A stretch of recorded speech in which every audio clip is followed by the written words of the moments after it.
Hello, friends. Today we are here with Dr. Stephen Burns, who is the Stewart Distinguished Lecturer in Liturgical and Practical Theology, co-coordinator of Ministerial Formation and Associate Dean of Trinity College Theological School, University of Melbourne, Australia. So Dr. Burns was the Associate Professor of Liturgical Theology at the Study of Anglicanism at Episcopal Divinity School in Cambridge, Massachusetts.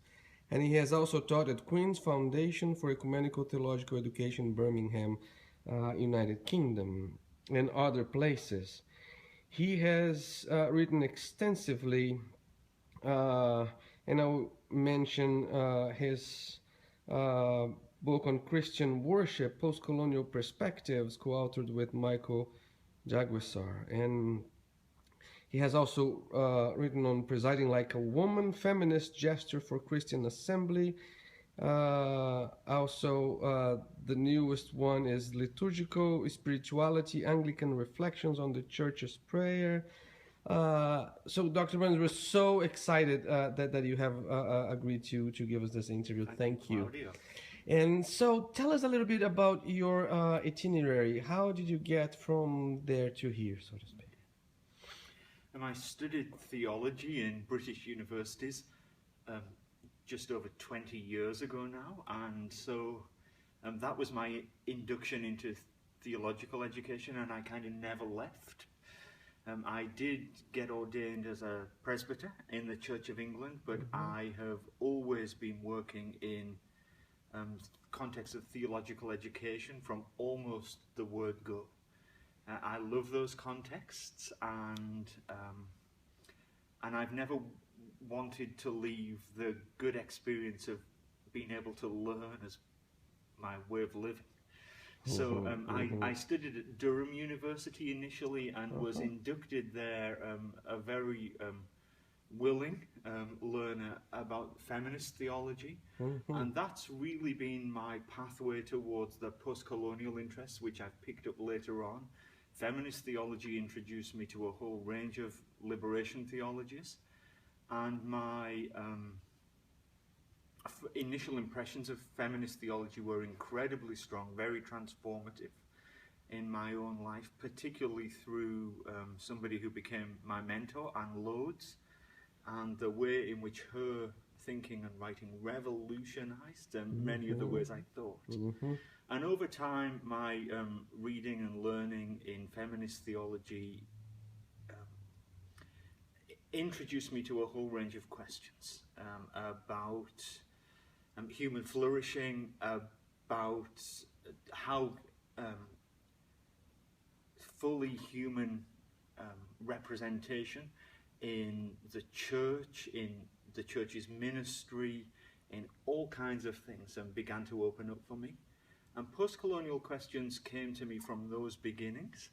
I was also very fortunate to work with a post-colonial scholar, Michael Jaguisar, who's been one of my very best teachers, and from whom I continue to learn. And with Michael, we sat down together, initially in the same room and over time across continents, to work together on our book on Christian worship. So post-colonial questions came to me both slant through feminist theology and very directly in my experience of working together with and learning from Michael. And so this work on Christian worship and post-colonialism that you both have put together is one of the first, perhaps the first book on this relation. So let's first start. What is liturgy? Liturgy is at least two things, as I understand it. The etymology of the word, I think, is helpful. On the one hand, it's the work of the people, and so it absolutely demands that it's participative work. And so I'm very fond of a quotation from the Roman Catholic liturgical scholar Gabe Hook, who talks about liturgy not being done to people or for people, but by people, and the absolute insistence that worship comes from the people. And it's facilitated by people, but they're not performing for the people. and they're not manipulating the people. That's very important. And they're not lording it over the people, but drawing out the gifts of the company present. So worship is the work of the people. At the same time, worship's public service. It's work for the people. And the meaning there is, I think it's best understood, is that the Christian people offering worship on behalf of the world's population, the life of the earth itself.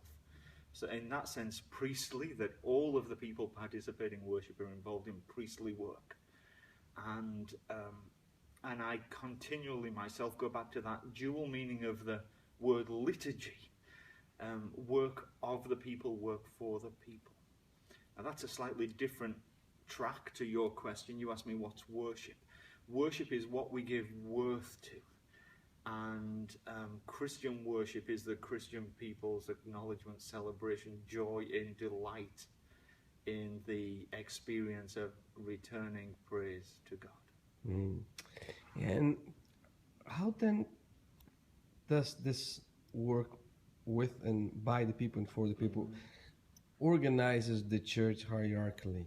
In what ways is the church connected and give expression to its worship? Mm-hmm.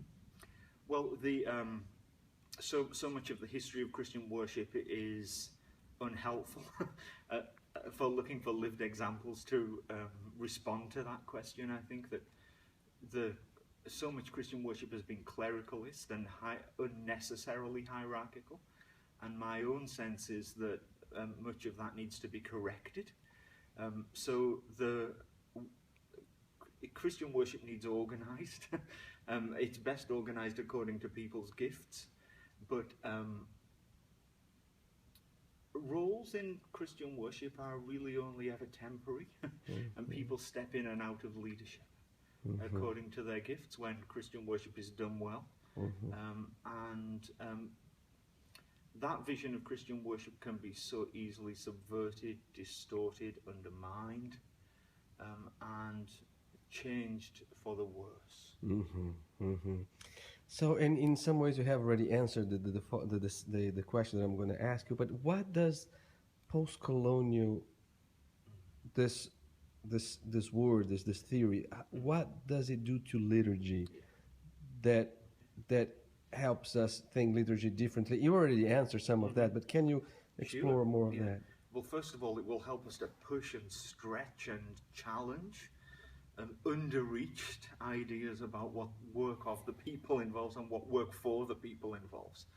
So postcolonial thinking about worship will demand a genuineness and authenticity, a congruence between what we claim about work for the people and what gets enacted by the people when they gather.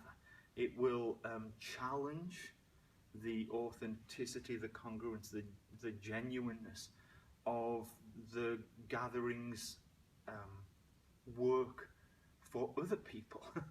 How outward focused is it directly? Which others are included in the circle of concern and commitment? So I think that the post-colonial agenda asks all kinds of critical questions to fairly established liturgical answers. It can be a way of really both broadening and helpfully undermining some of the well-worn answers. The well-worn answers remain the right ones, I think, but they can be significantly enriched and changed for the better by reference to post-colonial concerns. And so what would you say then is post-colonialism then and in what ways that relates to the new forms of the empires that we have today? I mean, post-colonialism is not an easy word to condense down into a very simple definition, and it seems to me that there are sort of rolling definitions with different kinds of reach.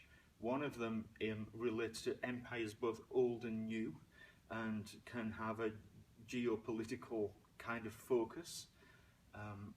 Another can be about describing discursive kind of style, attitude, commitments in conversation to keep questions alive about who gets included, about what the problems with dominant narratives are, about how they need to be changed. It can be a shelter for a whole range of tactics for changing conversation and interrogating discourse. So postcolonialism is, there are two meanings, and the list might be extended.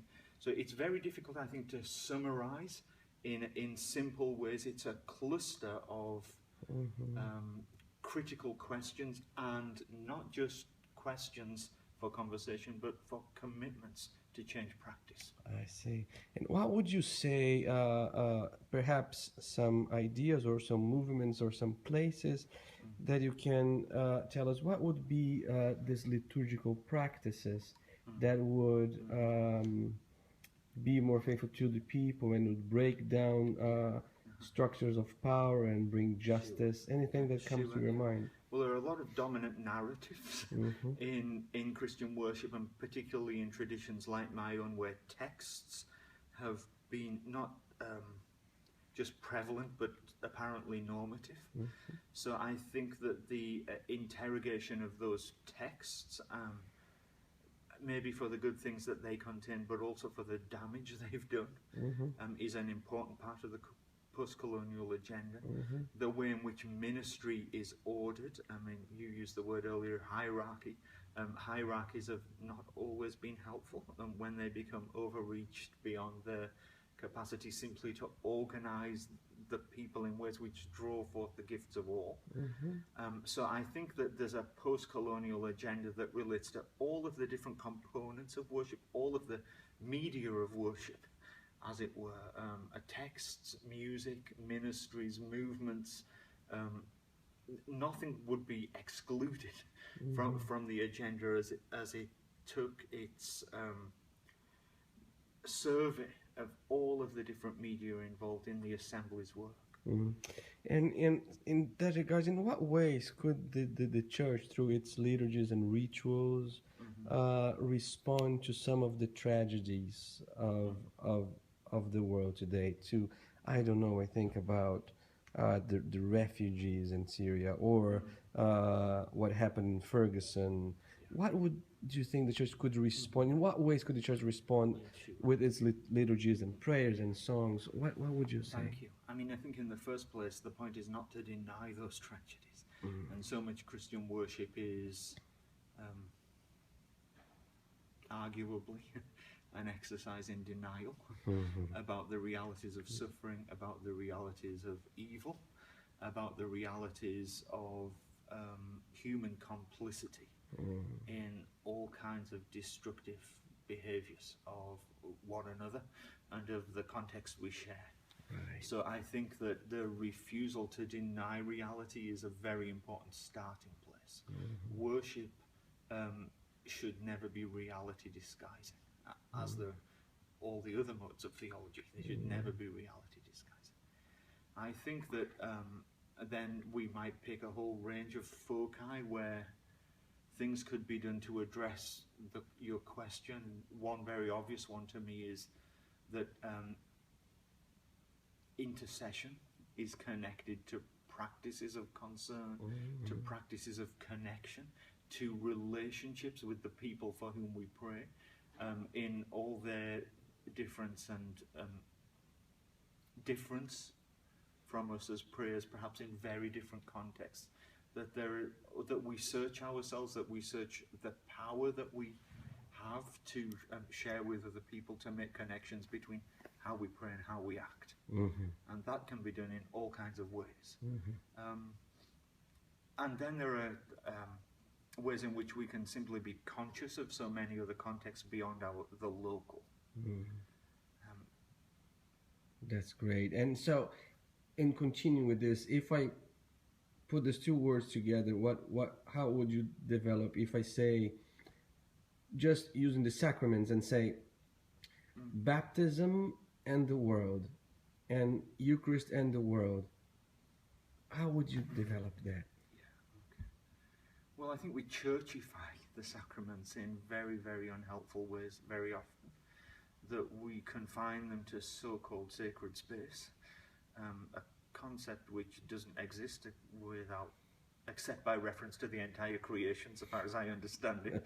So I think that the sacraments can be dangerously contained, or the attempt to contain them in the church can be dangerous, or within the church's gatherings, within the walls of our buildings, within the patterns of our rituals. And so we need to imagine and cajole and embolden one another into much more radical appreciation of the sacraments, the way in which they level us in all of our human differences in really significant ways, the way that they can divest us of power as well as empower us, depending on our circumstances, depending on our honesty, depending on our capacity to scrutinize ourselves, our contexts. So that would be a beginning of my answer to your question. I think that coming to fresh appreciations of the radical implications of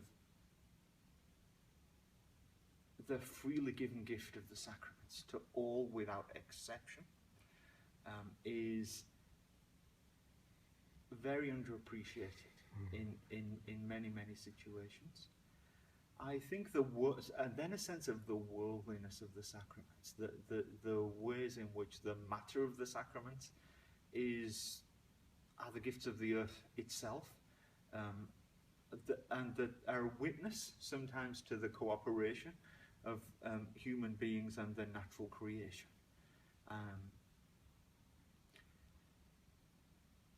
At that point I've got stuck because I've forgotten what the question was, Claudio, I'm sorry. If you continue with that, and you're right on, in the baptism and the world and the Eucharist and the world. Okay. You want to continue or that's it? Let's move to something else and I will Sure. come back to that. Okay. Yeah, okay. I lost it there. No, sorry. but it was great. What would you do with the gifts of the earth? It was perfect. So one thing that is a very recurrent in your own work, Stephen, is the sense of formation, sense of education, the sense of how we learn and what we learn. From a liturgical standpoint, what is the Christian formation when we talk about the catechumenas or the mystagogical aspect of the liturgy, or in what ways liturgy can help us be better human beings and live in the world today? Thank you. I mean, I think part of the context for that question for me, or a way of approaching it, is to situate it within my appreciation of two disciplines, which for me sit side by side with liturgical questions. One is a characteristic of a lot of British pastoral and practical theology, which has sometimes been quite resistant to over-theoretical approaches to practice, insisting on untidiness, insisting on staying, as it were, close to the ground.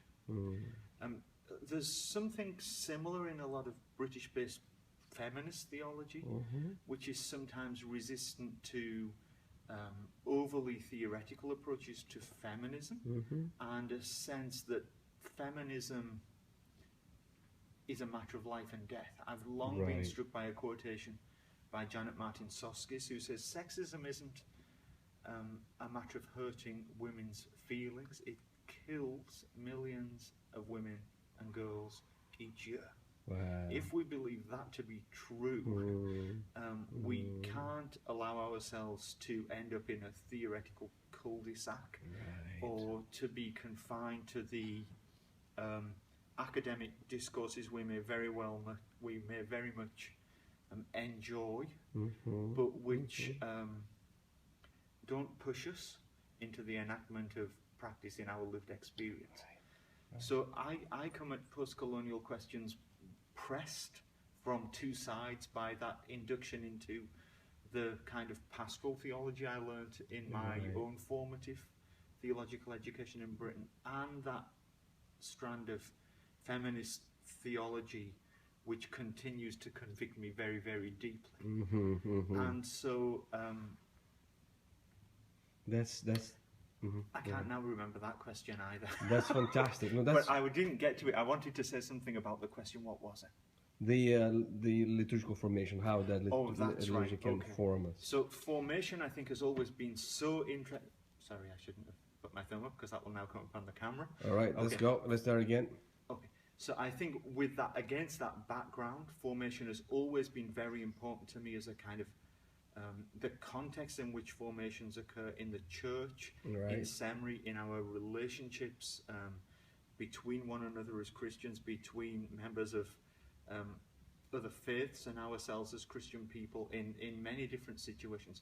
The sort of hybrid spaces which stretch us into untidy relationships, which force us to stay close to the ground in our relationships with one another, which drag us out of the academy, have always been very, very important to me. I guess that's why I've spent many years now working in seminaries, contexts I love because they are straddling creatively both the academic context, which continue to be so crucial, and communities of practice close to the ground where often so much needs to change. But the potential to connect practice and the theoretical perspectives that are learnt in the academy come together in places of formation. Seminary being the one I really care about.